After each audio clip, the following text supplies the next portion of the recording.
Listen. Yo. Welcome back to PBZ TV, the show where we talk about the culture, music, TV, games, sports, headlines of all sorts, and we're back again. I think this is episode 40. Holy schmackaroos, 40? 40 episodes. Who would have That's thought? us in 10 years. Why? Why would you say that? I was having a good goddamn day. Not anymore. It's fine. It's fine. Yeah, it's absolutely fine. Aging it, there'll be Happens reverse to everyone. Huh? Oh, not everyone. Happens to most people. Happens to, well, yeah, actually. I was about to say happens to everyone. It happens quicker to some. Yeah. We got a good list of things on the list of things to talk about. So we got a good list of lists and all the lists. Yeah, we got Yeah. all stuff going on, mate. We write them twice, and I don't know. We see you when you're sleeping. No, when you're awake. Yeah, I wonder if anyone's fell asleep to us. Welcome back to ASMR. If you're sleeping right now, wake the up, bro. I was literally about to punch the microphone. Your uncle abuses you, POV, ASMR, 10 hours. Us. Weave, us. Shit. Yeah, anyway, do you reckon anyone's fell asleep to us? Probably. Not in a weird way, but like just algorithm. In a weird way. Just keeps playing. Probably, yeah. Keep it playing. We need the watch time. Yeah, happy days, mate. We'll do a full episode whispering if you ask us to. Ask me nicely. Go to sleep with us podcast. Has anyone done that? A go to sleep podcast? Probably. People go to sleep listening to like true crime podcasts, bro. Yeah, I know, but like, you know, two dudes just having a chat. Chilling in a hot tub. 5 feet apart because they're not gay. Nope. Shout out Anthony Padilla. We done that before. I think that was like the first ever episode, actually. How can it not be referenced? It's one of the greatest finds ever made. I know, but I've just had flashbacks. It was our first ever episode. Cue, clip. Go. Yeah, then it was really awkward because it was the first time I've been on camera and I was like, I don't know what to say. You're like, anyway. I am not gay. I want to know what there would be me. Anywho, kicking off things for today. Aye, Captain. WrestleMania is coming up. You better believe it, brother. Yeah. What? It's coming. Yeah.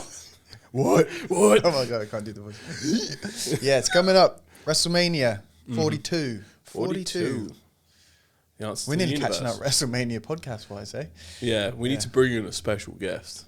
For WrestleMania specifically. I reckon so. To get their Because I'm takes. not an expert. I dip in and out. Yeah. I'll watch wrestling every time. Like, we'll get together for a pay-per-view watch. Like, that's usually... Or I'll catch a clip of, like, Obafemi destroying someone's life, and then that'll be it. Like, gang, let's go. I was fully into it. I think we both were for a little bit. Yeah. And then... Phases, man. Yeah, it just falls off so quickly. Yeah, It's because I too struggle much to watch content. like a full Raw or a full SmackDown. I think that's the issue. My attention Yeah. span ain't what it used to be. I followed an account on Instagram and it was like Raw in 10, like swipes or Or whatever. what like Sky used to do with the like recap thing. Yeah, there's a guy just recaps the whole thing and it's just... Doing the Lord's work. Because even the clips that they put out, they don't cut it down and they keep obviously the audience... And, because when they do a cutter promo... They pause, don't they, for dramatic effect, and they let the crowd do their thing. That they do, yeah. And I'm like, Some crowds don't shut the fuck up. I'm like, yeah, I know this is a part of the gig, but I ain't got time to wait for them to just say the next word. Like, come on, I want to I see can't remember something. who it was. I think it was The Rock one time took the mickey so much with that. It was like one of his newer promos. And I was like, how long can one man keep one eyebrow extended in the air while the crowd continues to make noise? I was like, bro, get on with it. Like, is he having a stroke? Somebody check on the No Rock. one would know. Yeah, he's just in the ring like... Somebody help that man. They do that a lot. Well, I don't know if it's sort of died down a bit, but last year they'd come in the ring and it would be like, come in the ring. They'd go, I could see you sipping. They'd get into the ring and the crowd would be like, oh, Seth Rollins. And they'd just keep doing it. And they'd be there like trying to start their promo, but they'd just... And the crowd still sing. This happens when they come over to Europe usually. Yeah. We're good singers. We are. Especially in the UK, Mark, and Scotland especially. I really like France as on well. It. Really good. We. But yeah, they're just there like, oh, damn, I got things to say. He's already forgetting his lines. Yeah, like shit. This is a vibe. You can't like interrupt it. You have to go, how about that aeroplane food, huh? Just fucking run out of shit to say. But yeah, it's coming up, and there is some controversy around it. When's there not, bro? But give me the scoop. So the ticket prices are through the roof for WrestleMania. Common theme. Yeah, I mean they have been for the last few years. Because I think even way up in the sky is like a couple grand. Probably not. Maybe at least like a couple hundred. What? That's crazy. Yeah. And Nosebleeds in the hundreds. Yeah. You must be mad. Yeah. But they will sell because it's outrageous. The demand, isn't it? And it's 2 nights now. So it's not I don't even like think if you gave me the option to like see LeBron play, but in the nosebleeds, in the ticket goes over 100, I think I'd still say no. Yeah, I'm with you. Because maybe it's like a worse view than at home. Maybe just about 100. Yeah. Like you said, because you're desperate for LeBron only. Because you're so desperate to see him. Yeah. Yeah, especially if you got shit nose, you're like back corner right of the nosebleeds as well. God. Like you're seeing nothing, bro. And then he gets injured in the first 2 You're minutes. seeing the best view of the inbound you've ever seen, and after that, you're seeing nothing. Yeah. Eyesight's too bad for that shit. Mate, I went to a WWE show, Raw, like 2016 or something, around that time. And the only person, I was in the nosebleeds, and the only person I could really make out was Big Show. He's in the back like, where? I was like, well, that's the Big Show. That's pretty obvious.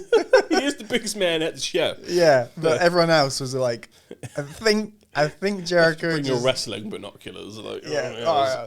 Damn, he just hit him. Jolly good show. Yeah. He missed him by a mile. I can see it from here. Had one with a little stick. Just that's actually maybe that's the play. Yeah, you got to bring stick binoculars to the wrestling. Yeah. Culturally, all dressed gentleman suits, top hats, and I don't know. It sounds like could be the move. It sounds like that's. I don't know. They might get us in and make us a part of like the show. Characters saying there's distinguished gentlemen up there need to go down. This show is now being renamed the Binocular Boys. We're now going to tour different events. Yes. Oh, jolly good. Yeah. What are monocles actually for? Seeing, I guess. Are they? I think it's the dumbest invention. I assume it was like a style choice back in the day for when monocles were worn unironically. Like wearing your hat to the side or something. Yeah, and I assumed if they were like, maybe it was the first version of contact lenses. I'm sure there's a historian that knows this shit, but like, what if I just slotted it in there, good man? It was a bloody brilliant idea. Yeah, and you kind of have to hold it yourself, don't you? You have to like clench your eye. Yeah. It doesn't just sit there, does it? As a resident fucking monocle expert, so I fucking know. Yeah, but anyone wearing monocles out there, jump in the comments. Someone should bring that in. Someone should make that their whole personality. But so ticket prices are through the roof, and now there's sort of like this blurred line between real and storyline, whether TKO is now the authority in this aspect of the storyline, and then the WWE, it's like the people and the universe, and we're getting all screwed over by the man, the corporate side of it, and then you've got your corporates, you've got The Rock, and you've got like Roman Reigns, and I guess Randy Orton now is a part of that with Pat McAfee, as CM Punk said. But yeah, CM Punk was dropping pipe bombs as he always does, and he was basically like, lower the damn ticket prices, and everyone's like, oh, you can't say that, that's your boss. Yeah. Like, well, my question is, how much of this is created by the outside buzz of what's going on, and how much of this is are they really leaning into? Because I think that would be a genius storyline. They are normally good at that. Really good at highlighting it's like talent that doesn't get showed, and the corporate angle could be the antithesis of it. And you've already got the established stars that can fit into that heat role, and they somehow would actually take real life heat off of a real life situation. They're good at that. Aren't it would be the play of all plays. Like, I can imagine they just go, damn, everybody is so miffed about the ticket prices. Like, they are not happy. Let's make it a storyline. Let's just laugh at them. Immediately it played, all I heard was, it's time to play the game. The cerebral assassin is out making moves right now with his storyline. Is just there, like, writing it. But I don't know if that's good or not, just because they're acknowledging real life issues. Sounds good, bro. I'm not going to lie. Yeah. That's as interactive as it can get. And you get the faces on board. It feels like some level of like Findom right there. Charging me high prices so I can be involved in the WWE storyline. Yeah, this guy knows he's for me. Like, he's really sticking it to the man. And imagine if there was a whole bunch of people who like willing to pay more money to side with the authority, and somehow this profits the WWE overall. They might end up probably. Well, it's too late now, I think, because it's is it this weekend or the next weekend? Yeah, they might actually end up maybe lowering prices. Maybe, I don't know. But surely you can't mention it and not do anything about it, or maybe make them higher. I don't know. Well, this depends on why the ticket prices were raised. Because I know for money. Yeah, well, yeah, obviously, because you could make unless they've put the reasonings out there. Because sometimes they drop emails like, oh, like with your phone bill, like, oh, prices are going up because of X. You can never quite tell if those fucking reasons are true or not. Yeah. But it could very well be that because of all the madness that's going on, everyone knows about, fucking that the energy in the arenas have gone up, so the arena charges them more to be there, so they only put it up in response to how much extra they're getting charged for the arena. Now that would be the ethical way to do it. If anything, they should have incurred that loss, because I know they make a bunch of profits, which doesn't matter. But in my head, that could also be a legitimate reason. Someone comes out with a promo, hey, we want to keep the lights on a little bit longer tonight. We're going to need a couple more bucks from you guys. Come on. Fucking Patreons down below. I am once again asking for your financial aid. Not Triple H coming up with a GoFundMe. Yeah. Just begging on stage. Oh, mate. But yeah, that's the main controversy around it. And I don't think people were that buzzed for this one. I don't know. Is this in comparison to the last one, or of successful years of old? Because it's always tough with WWE to ever compare it to ones that are mega hype. I don't know. Yeah, I don't know. I guess because what makes you never know until afterwards as well. Because sometimes you're like, oh, I wasn't really excited as I was before. Yeah, but it turned out really great or really good, and then previous years I was well hyped, and it was just. Yeah, because sometimes a WrestleMania can just be so good for the product that it is. Yeah, I remember that I did a massive gap in watching wrestling, and then I came back to when we went over yours, and you were watching. I'm not even sure what WrestleMania it was, but when Seth Rollins was going up against Randy Orton, and it was an outside arena. Yeah, I'm not sure which WrestleMania that was, but that sparked off a whole new down the rabbit hole. I'm going to watch WWE again because of how good that Mania was. Yeah, but I came in without any context. It's not like I had any hype, so they can be that good by themselves. True. If there's enough memorable moments. So I think there's a lot of it is to do with the actual product and the wrestling involved. Yeah. And can it be watched as a solo thing? If someone's watching it new, but how many people are paying for a pay-per-view new, I guess. But you didn't know, you had no context in that, like you said, so that's really still that good by itself, right? I didn't know who Seth Rollins was. That was the first match we watched with Seth Rollins, and he cashed in Money in the Bank, and it was nuts. And the whole heist of the century, that sticks in my mind forever, right? And I'm like, that is one of the hypest moments. Yeah, so if I can enjoy that by itself, that means any WrestleMania can be good by itself, even not knowing the full product and storylines. Yeah, so that had no hype for you because you didn't know anything about it. Exactly. But then you see the ones before that, The Rock versus Cena for once in a lifetime. They did it again the next year, but because I can imagine that match feeling like it's mega hype, but then actually being quite underwhelming when you watch it. Yeah, I don't think it was that bad. But even last year when you had Cody versus Cena, and I think. When did we all watch that together? I can't remember now. But it was terrible. It was awful. Yeah. So yeah, you get the hype around things. You're like, oh, Cena's first WrestleMania as a bad guy, and it's just, and all the Rock's gonna come out, and he just never came out. And then Travis Scott comes out, and you're like, why is Travis Scott here? Fiend. But there's some for that because that was spot on. There's some good matchups.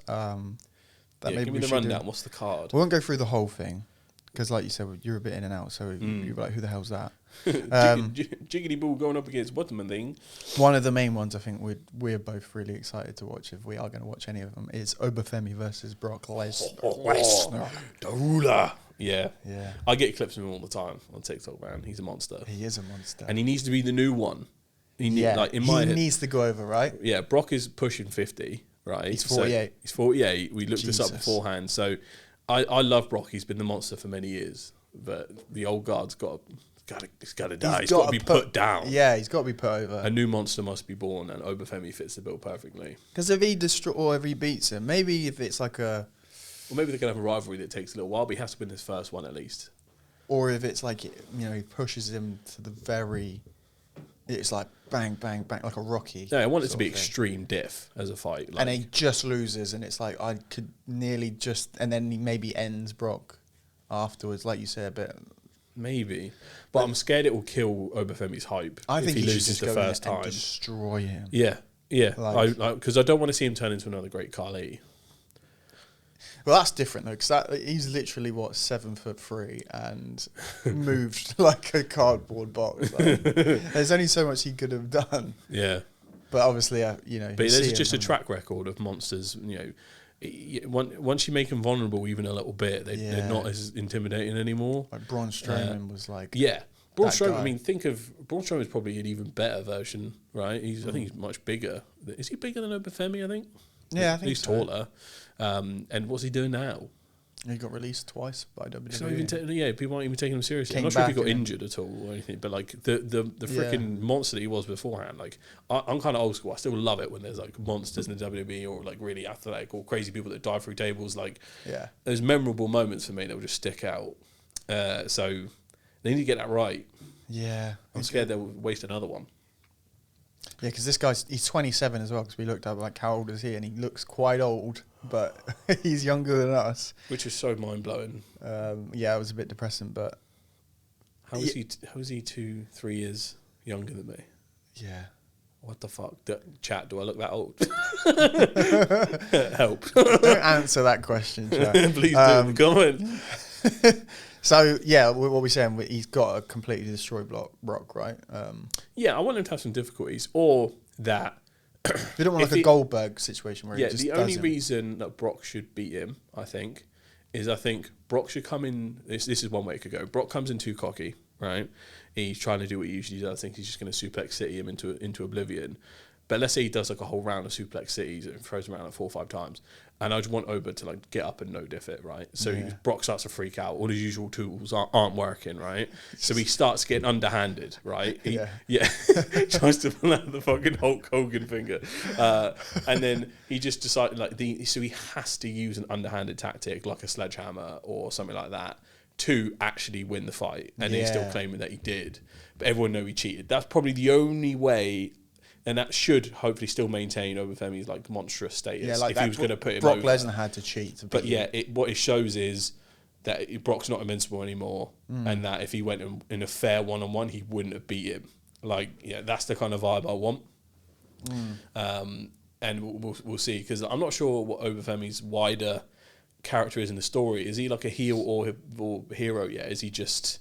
I think he's just a beast at the moment. Yeah, I don't really know what his mic skills and stuff are like. I haven't really heard him. Or like what his goals are as well. Like obviously he'll probably want a championship, but like I need to dive in a bit more to really get the story, I feel, because I'm just seeing the clips of him fucking. We need a promo, people. Don't we? We need to just have a look at the. All I get is edits of him with that, like, send anyone you want, but don't send anyone you want back. And then it's just like fucking hits with a sick edit, like yeah. But apart from that line, I've got nothing else from him. So.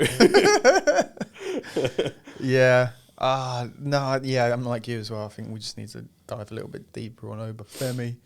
Hopefully, he can get that dub. Let us know in the comments how you want that fight to go as well, for sure, because I'm interested to see how you'd play it out if it was you. Yeah. Writers' room, unite. CM Punk versus Roman Reigns for the World Heavyweight Championship. I don't know if Roman Reigns is like... Onk versus Onk. Let's go. Yeah, they're getting... What's their current beef? Do you know? Apart from like establishment, anti-establishment, this is what we're going for. Yeah, I don't think they really have that much beef, really. Like, because the Seth Rollins and CM Punk one actually feels quite real in real life as well. Why? What's going on there? Don't know, they just always hate each other. It's Fair. just, like, beefing when CM Punk left and stuff. I don't know. I think it's just you got the top guy versus another top guy sort of thing. I just don't see Roman winning it and then... Because again, what's Roman's having another function in the wider run? Ecosystem story right now? Yeah, I don't know.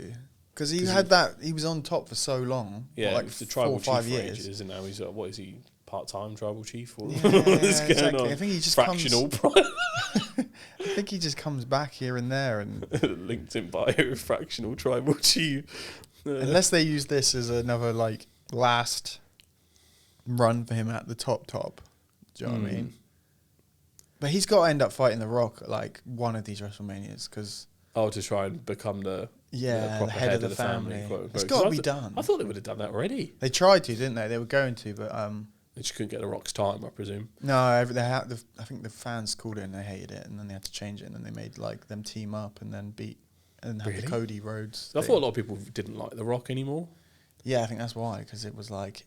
But that's the perfect excuse to make sure he loses, then, isn't it? No, but The Rock was the face going into it, and it was like. They were like, we don't make want Roman the face in that, or at least the one you want, like the anti-hero type thing. Yeah, he doesn't necessarily need to do it for good reasons, but he just needs to. I want a whole generation of putting the old guard down. Like I want that Shawn Michaels "I'm sorry" moment before he kicks Ric Flair. Like I kind of want that for everyone across the board. Did you see Deontay Wilder do that to Derek Chisora the other day? Did you see it? Did he say I'm sorry? Mate, he had him in the corner, and he was just like, "I'm sorry, I love you." And then he went to wham and missed, and then Chisora hit him with a bang. I know they won by split decision. He won by split decision. Such a good fight. I need to actually watch the fight because I saw. Did he get knocked down at some point, Chisora? Yeah. Because I saw him get knocked down. They were very on like a clip, and I was like, oh. And then the clip finished because I think the fight was still going on. So I was like, oh, he won already. And usually that's what happens when you go up against Wilder. So I was like, fair play, he made it to a split decision. Mate, it was a rocky fight. They were just swinging. It was so good. From what I saw, that wasn't really a fight. That was a scrap. Yeah, it was scrappy. It was so scrappy. They were falling over. Sight, mate. No, just swinging, bro. It was great. It was great. That's what you want to see. So we don't really know. Well, I guess CM Punk has to win that, I guess, unless Roman Reigns, like I said, has one last tippity top go. Because like I'm not sure what the title situation is at the moment, but I'm always like, what's the goal of, like, you can have beef or whatever, but does either one of them have a title that they need to exchange? CM Punk does a lot of pipe bombs, right? But I'd love to see that story be followed through to, like, he wants to climb up and, I don't know, replace Triple H to rewrite the company the way it should be. You know, like, is that, like, are they giving it that level of depth? Triple H probably ain't putting that on the table, but like in general, like, I want to, if you're gonna do like the whole freedom fighter pipe bomb tell the truth angle, give him a proper like revolutionary angle and a grander vision for what it's gonna be, because it's not like if there's the one WWE championship, he's ever going to have a chance of beating someone like Obafemi if they do make him a monster, right? Yeah, he's getting older as well, right? So, like... Yeah. I think there was talks about him, those unreal things and behind the scenes and stuff, or backstage talks where he actually goes, I want to be, like, the general manager of Raw or something one day. Or, do you know what I mean? Be that guy that calls the shots for the show and stuff. And or may even do like an internal war style thing where, like, I don't know, with all this truth telling different angles, he does a hostile takeover NXT and use the NXT army to fight up against the thingy. Yeah, and it could be like a three-way war between a TKO, WWE and an NXT for what would the future of wrestling could be. That could be pretty sick. But I'm not sure we're thinking big picture enough here. I'm one-piecing WWE right now, like the Revolutionary Army versus the government and pirates. Yeah, because that's essentially the story. He's always been that rebel, so really let him give him a go to see how he's never wrestling. Got to fulfill the grander vision of the rebel. Yeah, he's just a little shit for being the sake of a little shit. Here you go. You try it. You see how hard it is to actually run the show. That'd be such a cool interaction as well. Like, really, CM Punk's main enemy should be Triple H, not anyone else. Yeah, like, that's the vibe. And I haven't even seen what's going on, but I feel like not in an actual fight. Like, get me a fucking 8-ball and get me in the writers' room. I'm like, all right, here's what we do.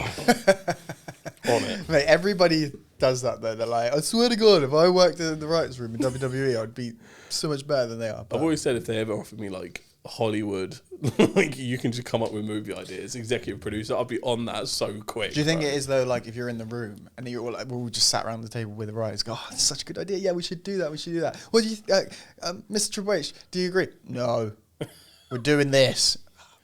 Yeah, well, this is the difference. Okay. I want to be the Triple H in this scenario. Yeah, well, I don't want to just be excuse me, sir, I have written this thing. You might want to read it. No, might have to try and steal Stephanie off of him, then, mate. I don't know. That's the play. The guy had a vision from day one.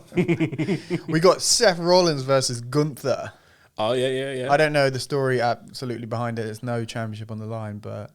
I mean, I'm sure it would actually be, from a technical perspective, that's going to be a masterclass, I presume. Because that'd be Gunther's bag, and obviously Seth Rollins has always been, I think, one of the best in the business for anything from aerial to technical to on mic as well. I think he's probably like top 5. But Gunther's so good. What is he doing? What is this for? We need to look a little bit again. deeper. we've gone through Gunther in another episode. We're not fans, really. At least I'm not. Like, I find him boring, and they're not making him evil enough, bro. Yeah. They're really not. Like, again, give him a bigger mission. What are you trying to do here, mate? I did see another wrestling podcast talking about, they did like, don't speak until you hear someone better than Shawn Michaels, technically, or something like that. And they said everybody, and then like the last guy cracked when they said Gunther, and I was like, well, because I just don't see it. Because maybe, but the majority of the fan base does not look at wrestling through the technical eye, do they? Nah. It's only the people that put together like the 5-star match ratings. Yeah. And, like, proper. We'll do it for a job. Like, that is their gig, so maybe they have to. And podcasters and creators are going to look at it through that lens. But I'm always one for a grander vision. Yeah. I feel like everyone should be trying to take over the WWE at the same time. Gunther should be trying to rewrite the thing in his own image. Everyone in fucking Nazi regalia. I want everybody goose stepping in this bitch. Make him evil, bro. Give him a Rusev tank, everything. Like, lean back into that. Rusev he's back. Rusev was cool. He's doing his whole thing, but he's in an Intercontinental Championship ladder match. So I feel like that's like the old Money in the Bank sort of thing. That just gets done. Rey Mysterio's in it. That's good. Yeah. And then, have you seen Javon Evans? Yeah. That guy's bouncy. Mm-hmm. It's crazy. Yeah. He's cool. I like him. Yeah. Hopefully I need some high-flying stuff with that. Does he have a tag team partner? I feel like it'd be really cool to get him in with someone. Like a Ricochet. Imagine those tag team matches. Ricochet's more AEW, though, isn't he? Is he AEW now? Yeah, he's been there for a while. Damn. I see how out of the loop I am. But, like, so I need someone of that level. Or someone fucking huge that can throw him around. Like, that would be pretty cool. Remember, like, Big Cass and Enzo Amore? Yeah. Remember them too? Yeah, that would be a really cool pairing. But I'm not really sure what's going on in the tag team arena right now. But I feel like we're in a big lack of ladder matches. Yeah. Because I think, are they trying to stay away from the kind of extreme danger stuff anymore? Because I ain't seen someone jump off a cell in a minute. I ain't seen a thumbtack in a minute. I ain't seen anything on fire in a minute. Like, I need some Hardy Boys action right now. And again, this is the stuff I remember that I love to see. I know it's dangerous, but it's the fucking game. That's what it is. That's what you sign up for. Yeah. There's none of the men's tag team championships are on the line, but there is tag team matches. So you got Logan Paul, Austin Theory, and I Show Speed versus the Usos in LA Knight. Wait, who? I'm LA Knight. Who was the first squad? Oh, Logan Paul, yeah, Austin Theory. I think they are the tag team champions, actually. Take that back. But it's not Austin Theory? He's the... is he a wrestler or a creator? He's a wrestler. I was trying to figure out if it was just like a Twitch stream. I didn't know. Nah, he faced Cena like a few Manias ago. What, was a jobber or? Nah, they were getting... He won. He beat him. Beat Cena at WrestleMania, mate. A few years ago. What? I think they were going to really push him, but then I think it didn't really go well. But I think he's getting back up. Like, his character's coming a bit... Austin Theory sounds like he has an informative YouTube channel, bro. Sounds like I'm about to learn some facts. Vsauce, Michael here. Like that. Not knowing him, that's the name of Boiz gives. Him and Logan, I think they're just trouble. And then they got I Show Speed, mate. And then it's the Usos and LA Knight. But LA Knight's just getting... Why was he in that fight, man? He was supposed to be the guy. And he's just getting put in these fights. But yeah, why do you think... Did LA Knight have like a peak? Or is he wasted potential, do you feel? I think they just... Because I know he's really good on mic. Yeah, I don't think they push him. I don't think they rate him.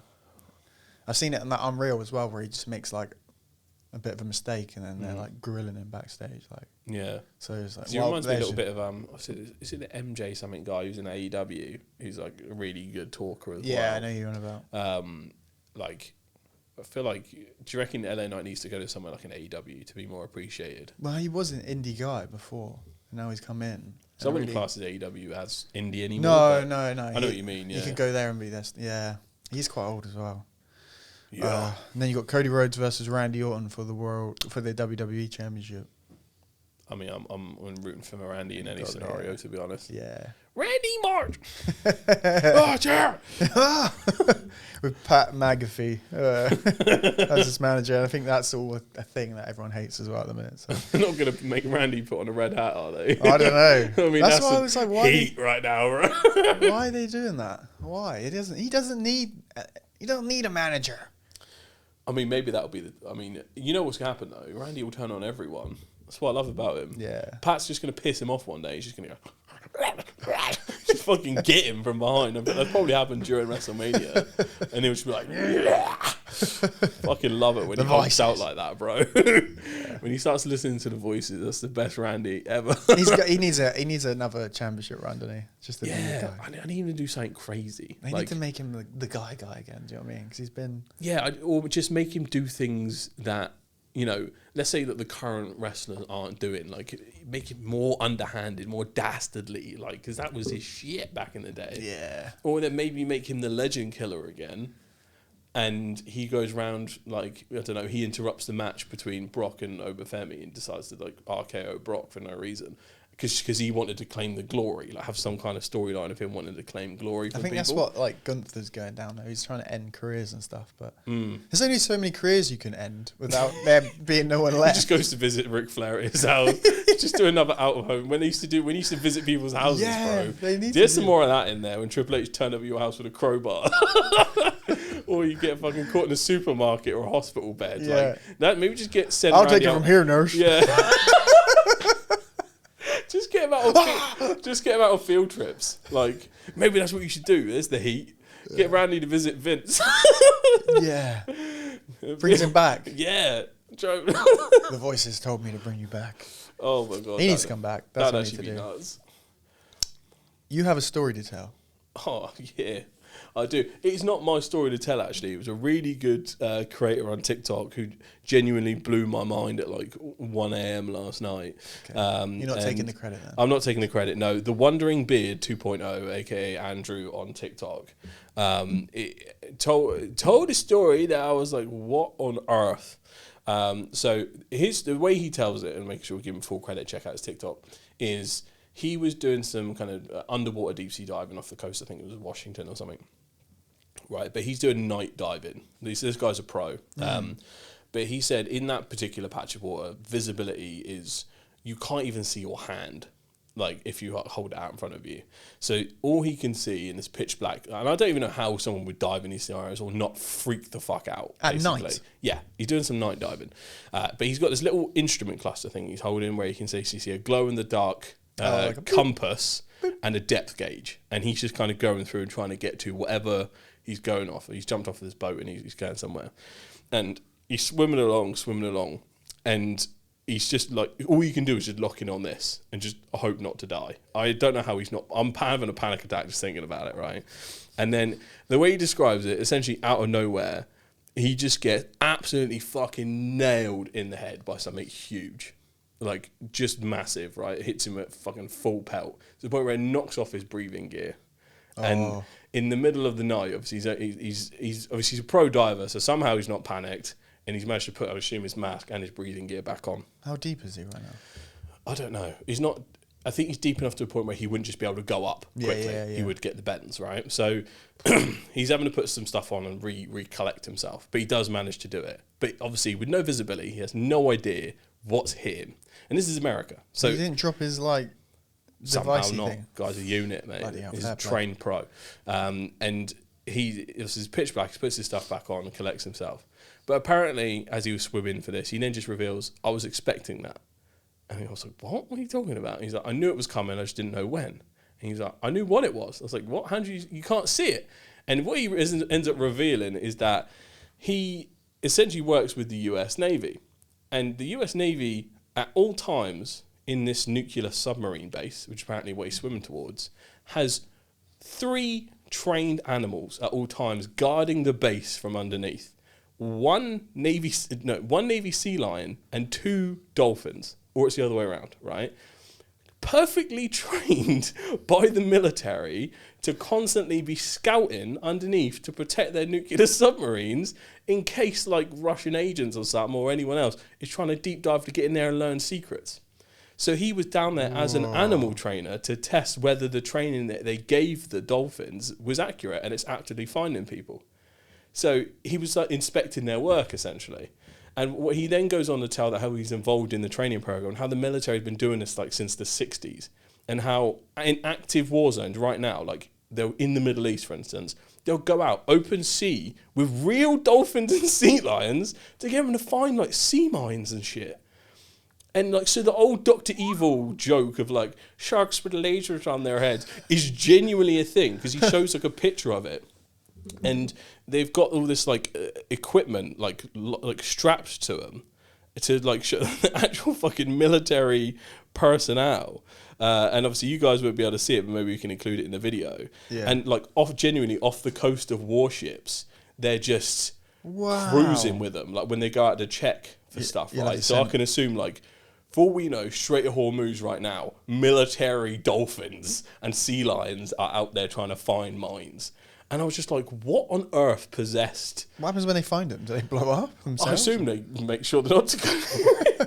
I'm sure there was a few dolphins that made the mistake of not knowing what it was. Yeah, like, what is this? In the process of training. Screenshot that and send that to me. Yeah, it's already a screenshot. But he said, like, he realised the military, like, they've trained them since they were young, but they do realise at any point that they could like swim off and just do what they want, basically. So they've designed all this equipment to be made with like zinc and everything. So eventually it will come off in seawater. So if they want to be free, they can just be free. But they don't, because they get fed and looked after and whatever. So, but it just blew my mind in the fact that like there's people actively there training dolphins and sea lions on a daily basis to guard military bases or go out and do minesweepers or whatever. And like the trainers have got genuine like relationships with them, and I was like, "Your Jurassic World was not that far off." Like, it makes sense though, because you know when you just go to like SeaWorld or something like that. Yeah, I mean, they can do crazy things. Yeah, they're doing like and I imagine triple backflips and in the 50s, some military commander sat at SeaWorld going, "Get the president on the phone. Yeah. I have an idea." That one can collect a newspaper from that side and bring it back. We could get them to do more than that. And I just sat there like, oh my God, what happens when they train like an orca and they put like a minigun on its back or some shit? And you imagine some like Navy guy in the back of an orca. Are we going to have, like, I don't know, imagine US versus Russia war, and then we're going to have Russian orcas versus American orcas? Bro. Actually I'd be so locked in. That would be so cool. But in general, I was just like, you know, when you just discover things, you're like, there's no way this is real. And everyone in the comments is like, I can't believe this is real, because they've all checked out and it's actually legit. And there's a whole department of the Navy that specialises in training animals. We've got Aquaman in the Navy there. Essentially. Dr. Dolittle for... Yeah. And I was like, I can't even... But apparently the dolphins are so smart, they're like... They've got the intelligence of like a 7-8-year-old. And they throw tantrums and they lie. So the way that they train them is basically like, all right, go and do what you need to do. I'll give you a fish. And basically they train them by these coloured paddles that's under a boat. And it's like, you hit the coloured paddle, come back, fish for you, good sir. And sometimes they just want the fish. So they just swim off and then come back and say, yeah, I've hit it. And then obviously the Navy guys know. So whenever they don't, they just don't give them a fish. And apparently this particular dolphin, because he smacked him really hard, like when he was under diving. It's not like they knew who he was. They're trained to just fucking go at people. The one that hit, originally. Yeah. But apparently it was really pissed because it'd been lying to its trainer all day just trying to get free fish and wasn't getting no fish. So apparently he just took out all the frustration on this guy during the thing. I was like, holy shit. He knew that was and they could coming. hold vendettas like chimps. And I was like, and then I was just started questioning the ethics of it. Like, these animals are far too smart for us to be utilising in military exercises. And I was like, I know there's a matter of time before a chimp's got a gun. I know it's going to happen. I've seen them scrolling, doom scrolling and stuff. Bro, if they can talk on a screen, they can fucking, you know what I mean? Yeah. That rhymed, by the way, bars. But I was just like, whoa. And then my brain was just like, yo, what other animals could be trained? What other animals are actively being used right now to spy or like destroy things? Well, elephants have always been involved in... Yeah, fucking war elephants. And horses, of course, since day dot. I hate that, though. You know, when you watch like a old film or like whatever, not even old, but based on time, and then the horse gets absolutely... mullered, yeah. Yeah, you're like... And, it was... I watched a video on, like... Because I was playing Ghost of Yotei and Ghost of Tsushima. And I ended up down the rabbit hole of, like, how samurai used to train their horses. And it literally takes 5+ years of work to train a proper samurai horse. Because obviously if they've got to run onto, like, battlefields and that, and somehow be chill with it, like, it's years of just, like, banging pots near it. Like, I don't know, I couldn't remember. As soon as, like, one, like, dodgy leg, though, bang, it's done, isn't it? Well, yeah, kind of. But I was just like, imagine training a horse for, like, 5 to 10 years to get battlefield ready, and then you're there for 5 seconds before an arrow just smacks it in the head. And Exactly. you're like, bro. But this must have happened all the time. And I'm like, God, we're just like so fucking terrible. People are awful. But I was just like, what other animals am I just low-key not even realising that we're utilising for war? Obviously, dogs, horses, easy one. But I just never thought about the sea. I don't know why. I was like, dude, that's so cool. Does anyone use like lions and tigers at all? Bears? No, not bears. Bears. Well, the thing is, you just fucking train Russian bears at circuses. So for all we know, the Russians have got like bear patrols out here trying to like murder people on the borders. Oh, so they're How actually cool would just, that be? and they're like, oh, they're just in their natural habitat, But they're I actually under order. I have no idea, bro.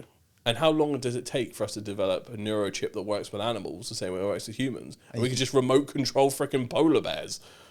Whoa. I was like, I was deep in that shit. I was like, whoa. Literally, someone's got a PlayStation controller and they're just controlling the polar bear. Because we already do it with drones. Like, warfare will just eventually turn into a bunch of people playing COD in a room. Like, this the eventual way it's going to go. Yeah, of course, but... Because also, robots are getting to the point where they're, like, throwing, like, freaking spinning heel kicks. Like, how long is it going to take for them to just send them out to fucking wherever? What's the point, then, though? You might as well have, like, an episode of Robot Wars where you decide... Well, I think that's what wars must turn into, surely. Because it'll happen with drones first, I reckon. Like, our robots are better than your robots, so... Yeah, essentially. It's just... Stand down. Yeah, because no one's using nukes. So that's just insta-death for everyone. So it has to be fought in other ways. And if current events have told us anything, is that drones are actually the GOAT right now compared to anything else. And until these robots are doing it, we'll get the Dolphins to do it instead. Yeah, Dolphins were just V1. And how long will it take until we create a drone-like dolphin? What? Full robot dolphin? Because we can create animatronic ones for movies and that. That just sounds like a... Robot a sharks are next. Submarine torpedo, but... Yeah. Shaped as a door, I don't know. Yeah, imagine having a robot shark you can attach weapons to, which can also be a suicide bomber for submarines. And if the military ain't working on that, call me. I got ideas. Write that down. Write that down. But like, yeah, I don't know why my thought process was it just blew my mind. Is this something that you guys are aware of? Please tag your dolphins down below. Yeah. Are you going to be like the comments of that video? Like, I never knew this. Or but check him out on TikTok. He's got loads of different animal stories as well. Well, last time you told a story like that, though, somebody straight up said in the comments, it's straight up misinformation and you're a liar, sir. Hey, take it up with this guy. Yeah.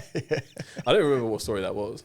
I think it's like the solar flare something. I don't know. I didn't give. Oh, that was just my headcanon on what would happen. To be fair, yeah, it was complete misinformation. Well, it's just my assumption. Because nobody I've heard knows. through the grapevine that solar flares aren't so good for the electrical field. All right, sue me. Makes sense, doesn't it? I saw it on Call of Duty. All right. Has it ever happened? Solar flares? I think we'd know. Yeah, but like in a little one or something. I don't know. Possibly like a bajillion years ago or something. No, okay. Nothing recently with our actual technology. I found out that technically we're still in an ice age. What? We never came out of the ice age. Is that why? That's why the North and South Pole are ice. With ice that big, previously before an ice age, then it wasn't existed. Didn't happen. Climate in the world was completely different. So wild times. Didn't even know we're in the ice age right now. Both of us said the sloth. They do this every year. Why? Why? It's madness. So it's this guy don't know about Pangea. Brain, leave it alone. Okay. Fire Force anime. Oh yeah, anime time. We're diving deep. So, Fire Force. It's quite famous. It's 3 seasons in, but it's a fairly big anime in like the shonen category, which is like the kind of battle category. Top level synopsis for those who haven't seen it is essentially in Fire Force there is this strange thing happening where there's spontaneous human combustion. So people will just randomly blow up and die. No one knows the real origins of it or why it happens. And that's essentially the plot. And there's a special unit of firefighters that have fire-based powers that can help kind of put people down, because you can either just blow up and die or you turn into something called an infernal, where you turn into essentially like a fire demon that can just like try and mess people up or whatever, kind of like a fire zombie. And the fire force are there to kind of put them to rest. And there's like a whole like church system around it, which is pretty mad. They all bring like, they'll have people with fire powers, and they'll have like a priest out there like doing the fucking fire prayers and that. It's pretty cool, dog. Damn. But spoilers ahead. And you've been warned. The show is actually a prequel series. to another show which is really big and successful called Soul Eater, and I knew about it, but I didn't know to the extent of which this would happen. And I'm guessing you're never going to watch Fire Force. Probably not. Yeah, probably not. So you never know. Essentially, you find out the reason people are kind of blowing up all the time is because there's essentially the manifestation of the human consciousness is kind of like a godlike force is causing this, right? And it's trying to create something called the Great Cataclysm, where the whole world goes up in flames and starts again. And apparently this has happened over and over again. And it gets really trippy, right? Because at one point, the main character, Shinra, sees what's happened in previous cataclysms. And it used to be our normal world. So you're watching an anime, and then suddenly it just flashes to normal world footage. And I've never been so jarred in my life. And him as an anime character is looking at normal people going, what the fuck is that? Proper fourth wall break, and he kind of gets a flash of what's actually happened, and he has a very close link to this, like this force. It's called a dollar, they call it, and essentially what then happens is it also has another thing where it's a bit like a parallel universe. This is hard to explain. It's a bit like a parallel universe where everyone has a doppelganger, right? And everyone's doppelganger is in this other world called a dollar. It's in this other place, and there's 8 pillars that have a very strong connection to it. You cause the Great Cataclysm by getting all the 8 pillars together and kicking things off, basically. Right. And he was one of those 8 pillars. And because this whole thing is powered by the human collective consciousness, because everyone's fucking miserable all the time and there's death and misery in the world, this keeps happening over and over again. It's like a metaphor for like the cycle of pain and despair. So it's also a metaphor for Christianity, because he's got a little brother in the show called Sho, and his mum, who is technically the doppelganger of this main god thing that's causing all this. Okay. Stay with me now. Yeah, I'm with you. And it's basically supposed to represent the Father, the Son, the Holy Trinity. And they do something called soul resonance, which is the main power system of the proper show Soul Eater, right? And they create the first soul resonance being. So his mum, his brother, and him kind of merge into one being. And it's a being so unbelievably strong, because obviously it's supposed to represent everything. He turns into a god that can erase everything. And essentially he can control time, change everything else. And he essentially rewrites entirety of human existence to make sure the cycle of despair doesn't carry on anymore, and creates the new world of the new show. And I just didn't see how it was going to end like that. But it's super interesting, because he basically lives millions of lifetimes doing it again and again and again to figure out what's going to work. Yeah. Obviously, this happens in a flash of an eye. He's in a godlike state at this point. He's got like a combined name with Shinra Bancho Man. That's like the whole thing. He looks gnarly, dude. But essentially what he figures out is he actually decreases the value of human life. So basically, he's just like, death isn't a big deal. So don't get sad about it, basically. Well, that's like the moral of the story. Kinda. And he essentially, what he does is he removes the powers from himself and creates an actual god, and he creates death in real life. So like, typical like Grim Reaper looking thing. He kind of just creates a Grim Reaper in real life. Yeah. Makes him a bit of a cheery chap, so he's not that scary, and makes the power of your soul like the new power system in a way. So those with stronger souls succeed and all that stuff. Makes the world a bit more fun and jovial. Gives the power up and job done. Just carries on. So that is the end of the show, which then leads into the new entire universe. And this, okay, well, let me just, that was That's a lot. the summary of Fire Force, and it makes those, most animes are so hard to explain, but that is what I got from it. I'm sure I got a few things wrong in the comments, leave me alone. Was you watching that as it came out? Yeah, time? mostly. Like you were in, right? Yeah, okay. Mostly. What I was going to say is, because you said it was a prequel before another show that's already out there. Yeah, yeah. Was that already out before this? Yeah, I watched it years ago. So it's like tied back to that random show. Yeah, literally at the last episode, it plays one of the intro outro songs from Soul Eater. So you immediately the nostalgia, and it shows the flashes of the characters that will be in the new thing. And you're like, oh, I never knew like, this was... Yeah. It's pretty wicked, and you can see where everyone like descended from. You can see how all this makes sense, and you're like, oh, dude, and you kind of just gets you thinking. You're like, damn. Because the whole thing is kind of driven by human collective consciousness and how we perceive things and all the rest of it. How would you felt if that was, I don't know, then it turned into One Piece, or it turned into Dragon Ball Z. Things it could have been. Do you know what I mean? It So I sounds think like it could have been anything. Canonically, if you compare Shinra to any other fictional character, I think it might make him one of the strongest beings ever written to page. Because he's the god and he's basically he's creates concepts. Yeah, he can just like... It just restarts and does a whole different... Kinda. Because that could have been anything, right? You could be like, okay, now it's the One Piece universe. Yeah.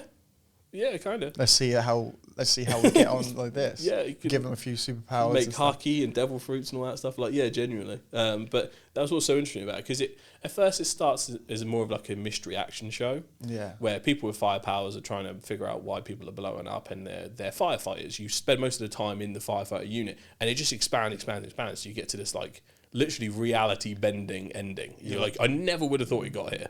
Where did we? Yeah. How did we get here? Yeah. How did we get here? Anime's quite good at that. It always thinks at very large scales. That I've always appreciated. Because when you started watching it, you had no idea it was connected to that other show at all. Not at least in season 1, and then it's going to come up anyway because the manga's been out for I was ages. about to say, does the manga? But I didn't look into it too heavily. But I knew the guy who wrote Soul Eater wrote Fire Force. But at first I didn't clock that it's actually a prequel. Sometimes is it better to just not look into stuff like that and be shocked when you find out? Yeah.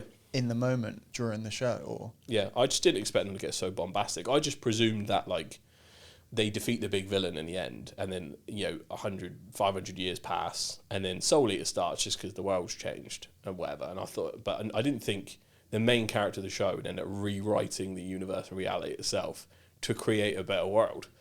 And he was like, to save people, like, and this is no offense to religious people, this is where the show went.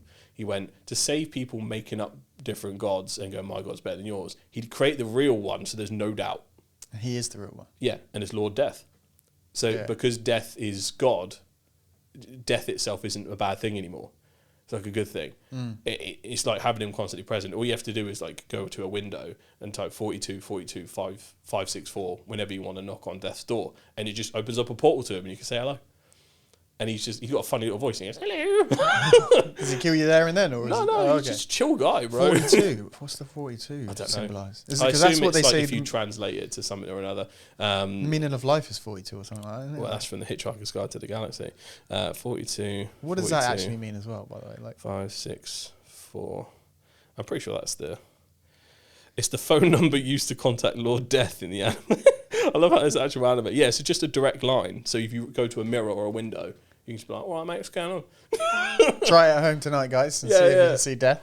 Yeah, just say Bloody Mary 3 times and close your eyes. Biggie Smalls, Biggie Smalls. Okay, so it's a Japanese pun for the numbers, which roughly translates to death, death, kill, or death, death, murder. So that's the rhyming to it, but like I think that's supposed to be the joke that like you write that on a wall, things something bad can happen, and he's going hello. Not today. Yeah, so it's less of taking the fear out of death, then changes how humanity thought about things. So would that do that though, or would that not? Well, then in the Soul Eater show, it ends up the main kind of bugbear of the world isn't necessarily fear of death or despair. It's actually madness. You just don't want to go crazy. Kind of. It's like it's another theory. It gets quite pie in the sky theoretical, but yeah, madness and fear are still there. So does that one solve that? Because he keeps rewriting and would start again, start from scratch. Well, the world doesn't keep blowing up in flames, so that's probably something. So he gets it a little bit right in this. Yeah, I think it's implied that he's cracked the code, basically. Because it sounds like in that one, it sounds like he becomes God, and he keeps trying again and trying again, trying again. Well, it happens very quickly. It's like he's looking at him and going, oh shit, look what I can do. Hold on. And then basically the person he's arguing with is this kind of main goddess lady who's the personification of people's anger and despair. And she's like, why bother? This is going to keep happening. Like, I'm not doing this. This is the collective consciousness of humanity itself that is so sad it wants to burn down. It wants to die. That's her answer, that humans ultimately want to die. And he's like, nah, cap. Yeah, let's try it again. He's like, I think you need to be a bit more optimistic here, love. And then he just fucking does something else. And I'm like, respect it. I respect it. So who would you kind of summarise the show? Is it more for the people that have watched it and you want to hear their feedback on it as well, or like? Yeah, it was almost like a little a celebration of the fact it's finished, I guess. And it was actually good. It was actually good. You enjoyed it, yeah. It was Not a lot of definitely things banging. end good anymore, do they? Yeah, and obviously the manga's ending's been out for ages, so I'm sure a lot of people knew how it ended. But yeah, for me, fresh experience, anime watcher. So I'm happy. I'm happy chappy. And I think it was quite interesting. And now I want to rewatch Soul Eater. And there's rumours that they're going to remake it again because it's obviously slightly older. It's a bit dated, is it? Yeah. I wouldn't necessarily say so. The art style was quite modern anyway. Oh, okay. So the soundtrack is what's the banger. point of doing it again then? I don't know. Apparently, it's just rumours. As in anime remake? Yeah, anime remake. Not like live action. Yeah, because it basically the last slide of the whole show is the next is Soul World. It's just like a slide that says that, and I'm like, does that mean that they're going to redo it and call it Soul World or something like that? Like, there's just rumours at the It's got to be a moment. new story, surely. Why would you just recreate the same? Well, they're going to do it for One Piece. Like, One Piece isn't even finished, but they're actively making the remake for One Piece that speeds up the pace and modernises the animation. Because if you go back and try and watch episode 1 of One Piece, I have. from like, yeah, it's old, like it's in like a box shape, and all that kind of stuff. So it's tough to watch for, and the pacing is OG shonen rather than like what modern audiences are used to. Yeah. So it might be a case where they're trying to do that because Soul Eater isn't long; it's about 50-something pages, but it also got a lot of flack back in the day for fucking up its ending. It was very rushed compared to how it ends in the manga. But then some people aren't happy with how the manga ends. So yeah, people You're never going to be happy with it. The Boiz is about to finish as well, actually. I need to catch up. I know the last. I'm like 2 seasons behind. The last season's just come out. No, I think you didn't watch last season, but then this season's coming out. So. Okay. That and Invincible, I need to watch as well. Yeah, that's also coming out at the same time. Oh, shit. Aren't Homelander and Omni-Man sort of quite similar? Omni-Man would fucking wreck Homelander. But they're similar, like... Similar themes and power, I guess, but Omni-Man is like Superman. Aren't they just closer Superman? to Superman levels than Homelander is. What, and Superman would wreck them both? Yeah. It wouldn't even be hard for Superman, I don't think. People really don't clock how strong Superman is. I think it's because the movie versions are very different. It depends on the comic run you read.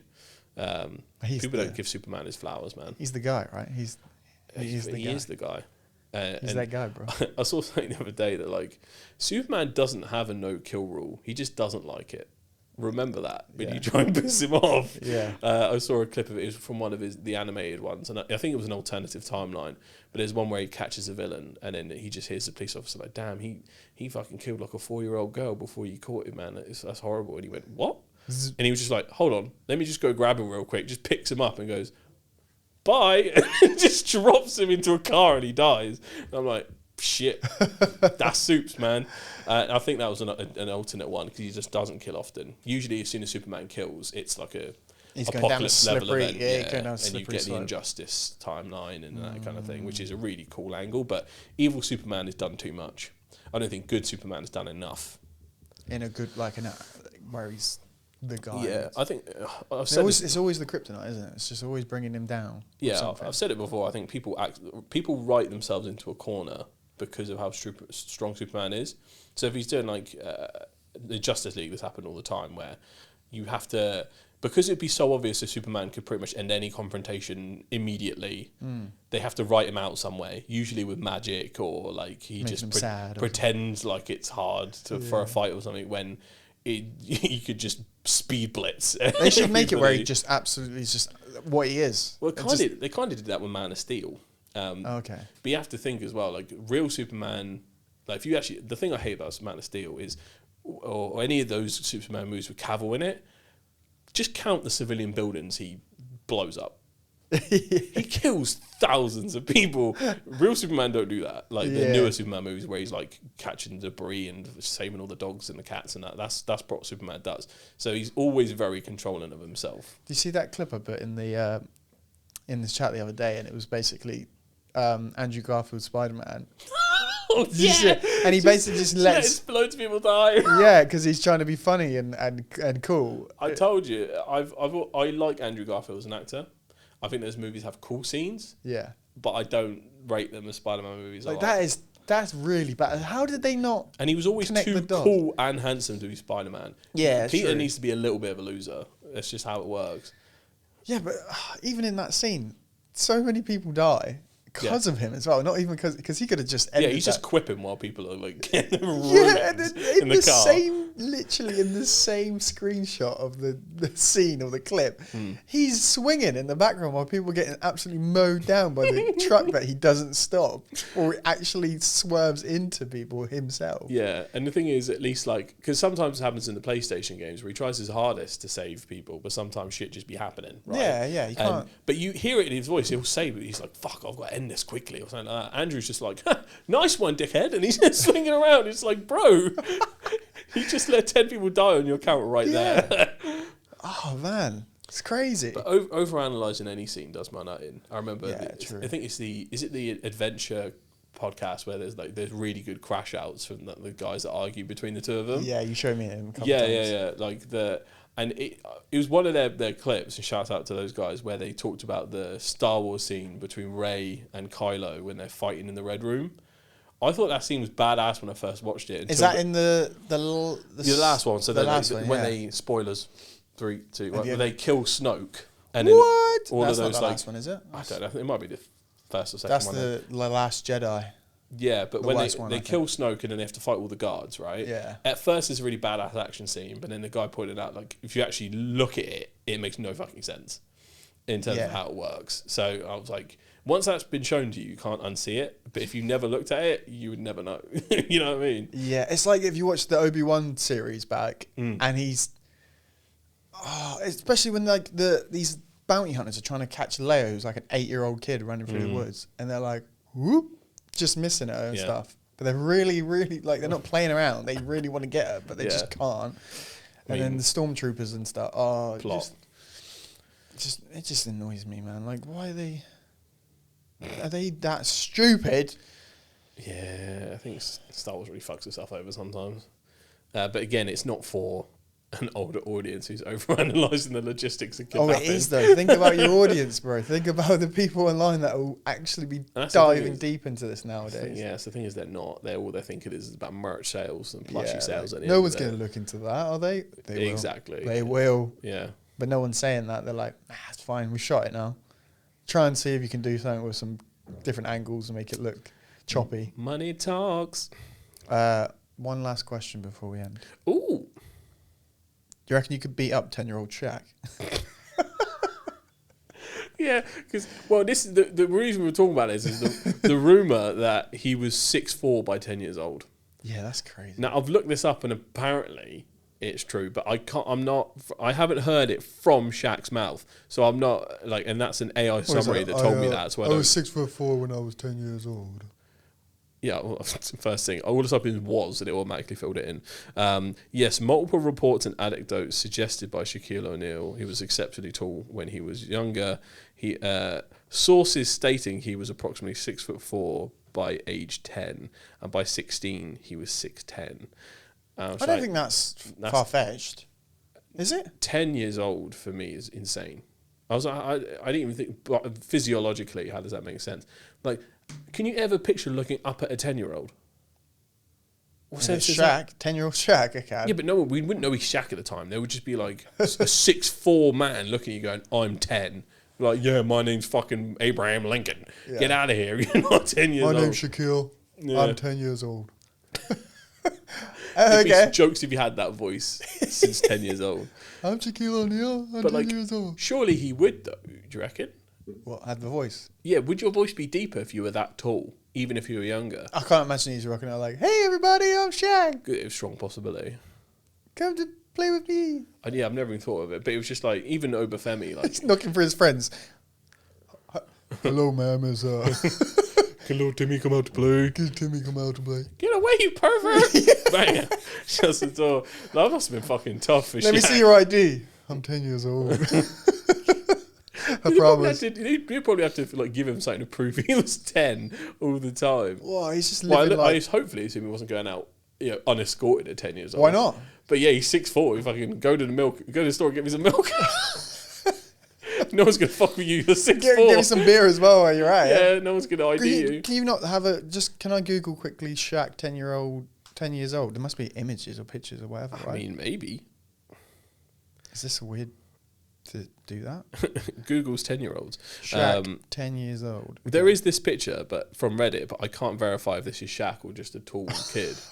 You know what I mean? Like, and it's just got the red arrow on it, like he's a fucking anomaly. I wonder which one's Shaq. I mean, that looks...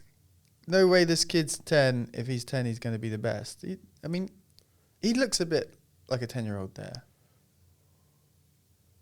I don't know. He's at least 30. What do you thought? That looks like someone who's 21. Yeah, true. He looks like a fresh uni grad. True. Yeah, and you think you'd beat him up quite comfortably then? Why? You'd assume he's super gangly. Like, how the hell would like proper muscles and strength develop then? Have you seen 12-year-old Mike Tyson though? No, don't make a habit of Googling 12-year-olds, Tom. Damn you, sir. Damn you. No, it's because I've seen it before. He's here to meet 12-year-old Mike Tyson. She said he was 12. I was like 12. I just put 12 Mike Tyson.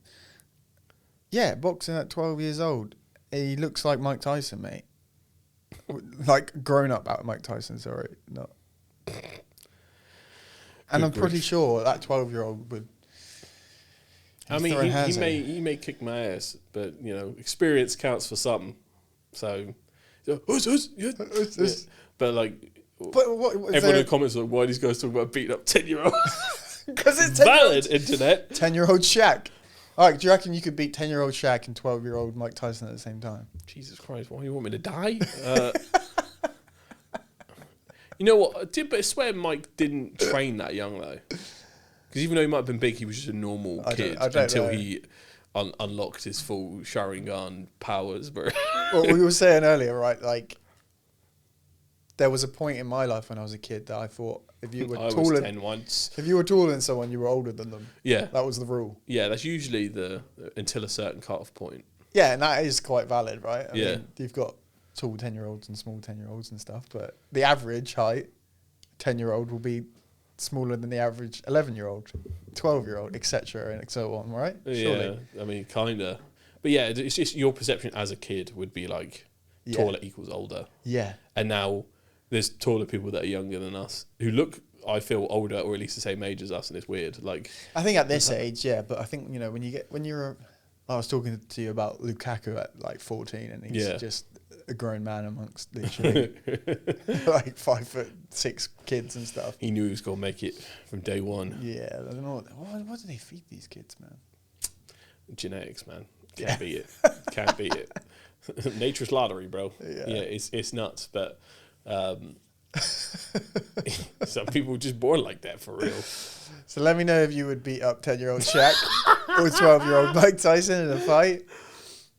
I always jumped into the old question of like how many 10-year-olds could you beat in a fight at once? That's been discussed for like a bajillion years. Yeah, what's the average number that people go with? Because how many do you reckon you can actually beat up? Nah, because the discussion goes in so many typical ways. I can see the comments now, but it's like you either like it depends. Are the 10-year-olds without fear, or are they normal kids? Yeah, because they don't want to get hit. Oh, well, that just means to make an example. The first one. do you know what I mean? Yeah, like. But if they all were like without fear and attacked you at once, the way that would work from a strategy point of view, then I don't actually think you're taking out any past like maybe 3. But if you had like 10 and they were coordinated and attacked you at once, you're kind of cooked. Like they were taught like these dolphins. Yeah, because like I think just you would get overwhelmed by numbers. But if they were like normal and you just get the first one, like pss, pss, pss, and then everyone's like, oh, I don't want to get hit like that. Yeah, doesn't that go towards that? You know, the gorilla versus 100 men. It's essentially the same argument. Yeah, like if you get 100 fearless men that run at it at the same time. Yeah, then you'd probably be able to do it. Yeah, and hold it down.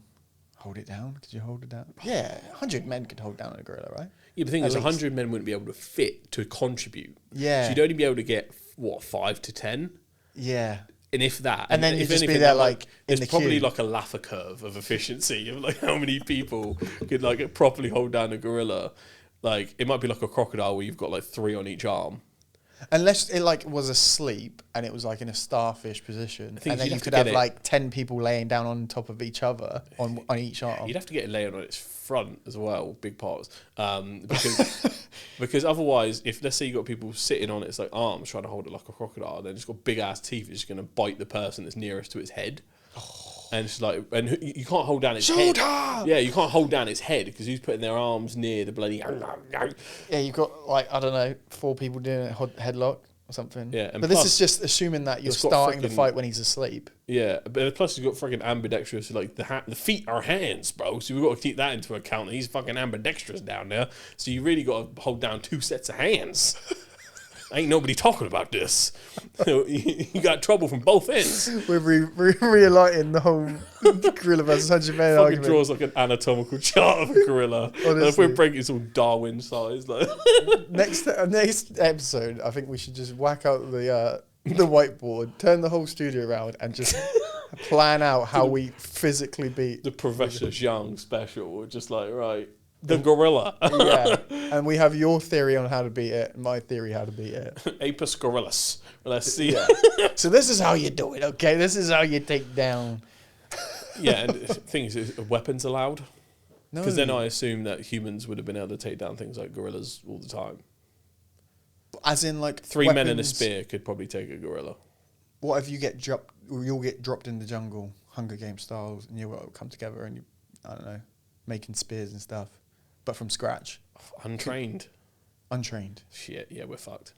Like, if you're like an uncontacted tribe that's been hunting shit, like, there's tribes that hunt freaking lions, bro. Yeah. Which is nothing but sticks and free will. So, like, there's that, like, they're fine. We're dead ass cooked. Yeah, like, drop 100 normal, average civilian men from 2026 straight into the jungle, and this gorilla is hunting. Which jungle? I don't know. Because it'd probably be the Congo if it's for. No, just gorillas. like a random jungle, like the size of this table. Not the size of this, but like a circle, sorry. Or a mini jungle. No, but yeah, like if you were God and you just like trees everywhere. Steve Buscemi from Spy Kids 2. I think God hides in the sky from his creations because he's scared of what he made. Draw straw. It's the most random. It's literally what Hunger Games is, though, really, isn't it? Kinda. Yeah. There's just no gorilla running around to kill everyone. Did you see that freaking chimp horror movie they did? No. They did like a full like chimp slasher movie where like there's a pet chimp but like something goes wrong with it and it like brutally like kills a bunch of people. I think it's called like Primitive or Primate or something. Like it's so we should probably watch it. It looks jokes. Actually, well, because you know, and the way they get away from it initially is they jump in the middle of the pool because they can't swim. Yeah. And it's just on the sidelines going, waiting for him to come out. Oh, that's fucking genius. Random question. You know, humans and stuff, you have serial killers, etc. Can you get serial killer chimps? Yeah. They usually end up running the pack, mate. But then they must be a bit wired that they just kill for no reason as well. Well, Does that happen a lot? Well, yeah, I think so. I know, like, you know... If you watch any chimp documentary, mate, they're not right. I think there's been too many dog eat dog sort of thing. Yeah, but I think there's been too many generations of the psycho chimps are the one that won the mates. So it's just nothing but psychos. No, I mean like full on American Psycho chimp, like kills for the fun of it. Even just not just to run the game, it's just like big ass rock. What a wonderful day! Yeah, killing like for no reason. Probably. I can easily see it. Because would you just say that's just animal behaviour, or could you actually like go, no, that one's tapped in it, like I think the wires are not connecting. I think because we know how intelligent chimps are, we know that they are vindictive. Do you think it's on purpose? The intelligence part then? Yeah. Like if you had a bunch of horses and you had a horse that just going around just because you wouldn't be able to have a serial killer horse. Why not? Because I don't think they like do information like that. You know what I mean? Like, well, if you just had a horse that just wanted to kill, how would they even do that? Just kept going around buckarooing the rest of them. Buckarooing. To be fair, any interaction for a horse is dangerous if another horse fights back. And this is the thing. But like, I've seen chimps would be able to silently assassinate another chimp in the night. Like, that's how smart. Yeah, they would literally do like them. I think it's like orangutans and chimps actively use tools right now. So like. For chimps are in the Stone Age, so they're just there like sharpening shivs. Like life is just prison for chimps. Yeah, they could just chef you up in the middle of the forest, and then that's that. I'm not sure it's actually been done, but I know they have the capability to make tools, and we've seen them make tools. So Scientists, tell me if I'm wrong, but like in general, I swear, like that's a thing. I've seen that. Because humans, serial killers, humans. Look, I have to put that in there now, just because we've gone into. There might be some chimps and stuff. The Bay Harbor Butcher. Yeah, they're obviously not right in the head, in a way, of course, right? Yeah. Compared to your average, or maybe who's to say? But what's stopping a random? Nothing. I'm telling you, they do it all the time, mate. But then that doesn't make them different, then, does it? If they're all doing it, in a way. I know. I get. I'm not saying everyone in the what are they called, groups of chimps again? I don't know. They're all different bloody names for everything. But like, not everyone in the group does, but like the ones that rise to the top usually are the craziest, because they're the one that holds the power. Then another one will come up and usurp them, and that's that. And that's probably... cycle starts again, man. You could align that to the actual world itself and world leaders, etc. Ain't that the truth? Quite frankly. But yeah. Oh, sorry. I just thought I'd...